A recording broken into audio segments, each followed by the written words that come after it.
চাপে আছেন বুবলি। সিনেমার বেশ ব্যস্ততা যাচ্ছে নায়িকা শবনম বুবলির। টানা কয়েক বছর ধরে ঈদে তার অভিনীত সিনেমা মুক্তি পাচ্ছে, তবে মুক্তির সংখ্যা বেশি হলেও একটাও ব্যবসা সফল সিনেমা দিতে পারেননি তিনি। আলাদা আলাদা নায়কের সঙ্গে জুটি বেঁধে অভিনয় করেও সেভাবে দর্শককে টানতে পারেননি এই নায়িকা। এসব কারণে বাদ পড়েছেন কাজচলিত দুটি সিনেমা থেকে। এর ফলে অনেকেই বলছেন হুমকির মুখে পড়েছে তার ক্যারিয়ার। এবারে ঈদে মুক্তি পাওয়া বুবলি অভিনীত সিনেমা রিভেঞ্জ, নায়ক ছিলেন রোশন। মুক্তির পর মুখ থুবড়ে পড়ে সিনেমাটি।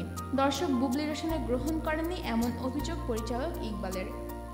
তাই 40% কাজ করা সত্ত্বেও তার পরবর্তী সিনেমা ব্রিতে থেকে বাদ দিয়েছেন বুবলিকে, সঙ্গে রোশনকেও।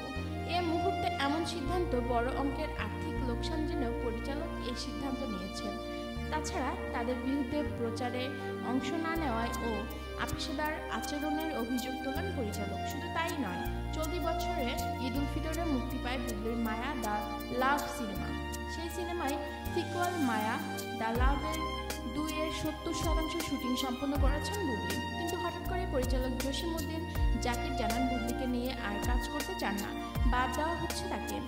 এমন খবর ইতিমধ্যেই সিনেমা পাড়ায় ছড়িয়ে যাওয়ায় বুবলির ক্যারিয়ার নিয়ে শঙ্কায় আছেন সিনেমা সংশ্লিষ্টরা। কেন বুবলিকে বাদ দেওয়া হচ্ছে জানতে চাইলেন পরিচালক জাকির নায়ক জানান, মায়া দ্য লাভ ও সিনেমার আর মাত্র 7 দিনের শুটিং বাকি অংশ শুটিংয়ের জন্য বুবলিকে অনেকবার ফোন করে তার কোনো সাড়া পায়নি।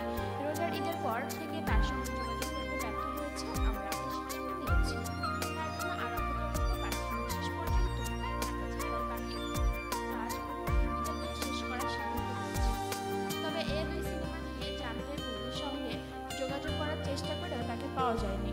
একাধিকবার মোবাইলে কল দিয়ে এ বিষয় নিয়ে খুদে বার্তাও পাঠানো হয়েছে, তার কোনো